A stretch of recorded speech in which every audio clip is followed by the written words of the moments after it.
the New York Knicks. Now, every morning, I would walk into the office and say, "Good morning" to everybody. Good morning, that's fine. Good morning, hi, with no prompting, right? Just, of course, like being friendly. One day, someone pulled me to the side, literally pulled me into their office. And we're like, we've heard that you're, talking to people and, just kind of like unprompted. Can you like stop doing that? Um, at first I was like a little bit surprised, but then I was like, man, can I not say good morning to everyone? And then that moment taught me one of the most important lessons about success that nobody teaches you. Every room has rules, and nobody hands you a playbook. So, you know what? There's no rule book for this, man. When you go from the hood to Harvard, when you go from the hood to a corporate environment, it might not always be all roses. But listen, that's what I had to deal with. And that's actually what I talk about in this chapter, chapter 11, culture consciousness. Yes, everyone, you are tuned into another episode of Brown Girls Glow Live, where we help young women go from the hood to Harvard or from their dreams to their reality. I am your host, Mia Hall, author of Glow Girl, and also a film, TV, and podcast producer. So today I'm continuing a series where I am going through each chapter of my book, Glow Girl, and I am breaking it down, giving you the behind the scenes, giving you more insight as to what I was speaking about, and of course, encouraging you to go purchase your copy of Glow Girl at miahalltv.com. So today is going to be on chapter 11, which is on culture consciousness, right? And so, yes, that story that I told at the beginning, that is a very true story of what happened to me while I was working at the New York Knicks. Of course, you know what I mean? Not saying any names. I actually don't know where the person that it was really only, well, I, I don't know. Well, I knew the person, like I used to say hi to everybody, but I knew the person that, like didn't want me to say hi to them, which is, honestly, what can you do, right? It's like, I I know now as a young person, just I was actually in my last year at Hampton University. Shout out to HU. And I was like, just very green, of course. But that's what I wanted to teach young women. And so, of course, I was like, at first, why is, this happening to me? Why can't I say good morning to everybody? But honestly, it was okay because I know that in Proverbs, right, it talks about like singing to someone too early in the morning, right, can be received as a curse. And so I'm like, yeah, that's what that can be like being too fun, too friendly, too green. You know what I mean? Like that's an unwritten rule, especially in New York City. You're not, I had, I had went through, I mean, honestly, now in hindsight, that could have been it too. I went to Hampton University. Of course, in Hampton, Virginia, everybody's saying, hi, how you doing? Greeting everybody before their morning coffee. They don't care if they've had coffee or not. But in New York City, in the corporate environment, that's not going to fly. Okay. So that's what I talk about in the beginning of the book. So I talk about social etiquette, right? And a lot of people are like, oh, we don't need that. Oh, we don't need that. But it's good for you to know. I'm not saying to change yourself. I'm not saying to not be yourself. I want you to be yourself, but I want you to be aware and conscious of the workplace environment, especially if you're going into a new place, into a corporate setting, which you haven't been in before. You might be doing an internship this summer and you're walking into a space that you've never been to before, but some people might not tell you about these rules. So I'm going to be your virtual mentor telling you about these unwritten rules that you want to learn about. You want to know by, probably the person that hired you or, somebody that you know in the company or somebody that's willing to mentor you. What are some unwritten rules rules. And, you want them to tell you, please, like if I'm doing anything that, you think is going to be flagged or highlighted as, just not respecting the culture, then they want you to know. Something important that I talk about too is that this is not just for corporate environments. I'm not saying you need to have a culture consciousness wherever you're going. If you are somebody that didn't grow up in, I always say I've went from the hood to Harvard. If you're somebody who didn't grow up in the hood and grew up in whatever, the suburbs, whatever, and I mean, and not even the hood, but just let's say, the housing projects or whatever, and you can't come in there like, oh, this is ghetto, like, because what is ghetto? You know what I mean? What do you mean when you say that this is ghetto? There are people who are living in the projects and their apartments look better than some people's houses that live in the suburbs. So, you can't come in there with out respecting the culture there because you don't know what's behind each and every single door of the housing projects, right?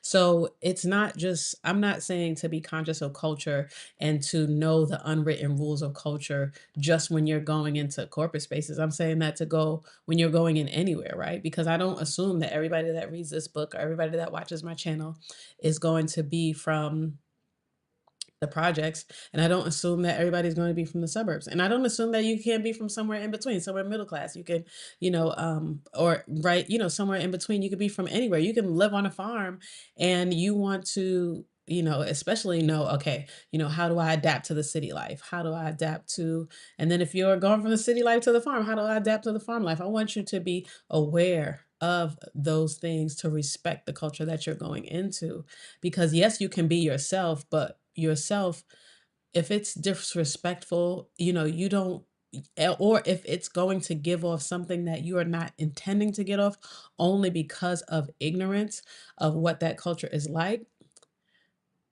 then you want to be able to avoid that, right? I didn't avoid it. Like I said, I wasn't able to avoid that because I did not know when I went into working at the New York Knicks, but now I know. And after somebody told me, I was able to find out. And that, do you think when I worked at the WNBA, when I came out of Harvard, that I was, going into there saying good morning to everybody? No. I took, I'll say this.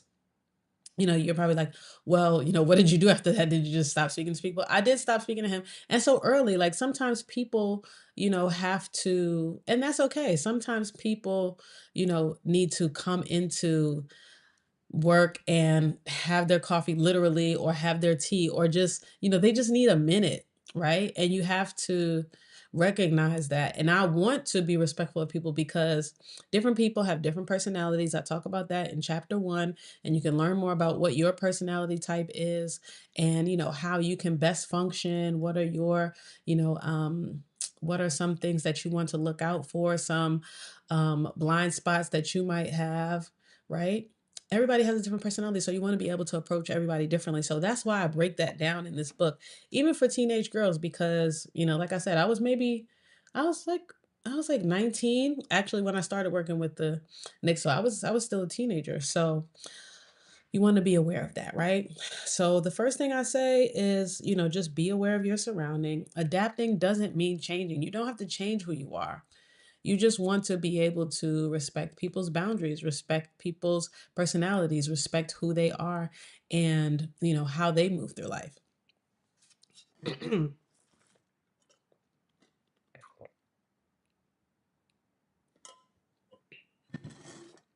Number 2 is about dressing the part.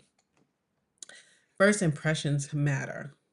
In new environments, how you dress communicates a message.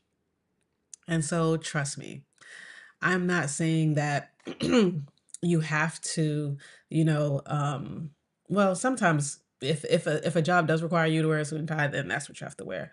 But, if you are going into a space where they're like, just dress comfortably, then wear something that's comfortable. But of course, you want to not go in possibly with a crop top if it's not that type of environment, right? Especially in the workplace. Usually you don't want to go in with a crop top because they're like, there are kids here. They, might not want the public to be exposed to that at their job, at the workplace. So you really have to look at the rules because no, you don't want to lose yourself, you don't want to lose your personality, but you can wear the color shirt that you want to. Maybe it's not the size or the crop that you want, but maybe it is the color, and maybe it is, you can add some patches, add your own flavor, but you want to know the rules of the place that you're going to in order to be able to not just adapt so that you can change yourself, but adapt so you can respect the place, so that you can flourish and shine, and your dress won't be hindering your progress or success at that company or at the environment that you are looking to succeed in. So number 3, I said study the culture. You want to be like a student of what you're doing. And so in another chapter, earlier chapter, I talk about study, practice, and observation, which is really how you can succeed in any field. You want to study it. You want to practice your craft, practice what you're doing, right? And you want to observe the other people that are successful in this field, right? What are the mistakes that they made? Not only the people that succeeded, but the people that didn't succeed. What are the failures? What are the mistakes that they made that you can learn from and avoid when you are going into that industry? So you want to be aware of social cues and office etiquette. Like I said, make sure that when you're going into these internships, even when you're going into your first job, that you know what, some social cues are. Look at body language, study body language, right? Somebody that's talking to you like this with their arms crossed is different than somebody speaking to you like, openly. They want to be more open, right? That's just one thing. Somebody this pose, they talk about the steeple, right? People in power do this steeple pose, right? That's somebody with a position of power, right? Doing that pose. So you want to study different things. You want to study the small details, right? Wording in emails, right? How people are comfortable speaking in emails, right? As per my last email, people always talk about corporate jargon and corporate talk. You want to just at least know it so that you can understand and comprehend the emails and the directives that are coming your way, and also so that you can speak that same language when it's coming to them. What is your bandwidth? What is your capacity? Also, increase your vocabulary not only there, but of course outside, so that you can communicate what you want to say in different ways, right? And then know how you're perceived. Perception often becomes a reality in many environments, right? So you want to get feedback on, how you're coming across, because you can have one intent, but if that intent is perceived in a certain way, it could not have the outcome that you intended. So you want to know how you're perceived, right? And so, yeah, I just wanted to share a little bit from this chapter. I even have questions at the end. It's not about shrinking, it's about showing up strategically, right? I don't want you to shrink. You are supposed to be in every room that you are in. Know that, right? There should be no imposter syndrome for you. Why? Because if you're there, that means that God prepared you to be there. All right. And so, just a few of the questions. Have you ever entered a space, school, job, or group where the culture felt unfamiliar or unspoken? And how did you adjust or not? And what did you learn from the experience? So this is just saying, in different spaces, even like I said, even in high school, you might have gone to a new space, a new location, a new church, a new, school, a new after school program, right? And you're just like, I don't really know, what this is. Look online, see other children that might have, been there. Look at the Google reviews, right? Get a Google alert on, said organization, or an organization that you want to get an internship with, even if it's not this year, next year, or, call somebody that works at the company, speak to them, ask them for an informational interview. Informational interviews will be key to finding out more about this company culture. Another question: what's one environment you're currently in where you can observe more before acting? What might you look for, right? So these are questions just to be more introspective, to think about it. Like, think about, okay, what is this culture? Am I creating the culture?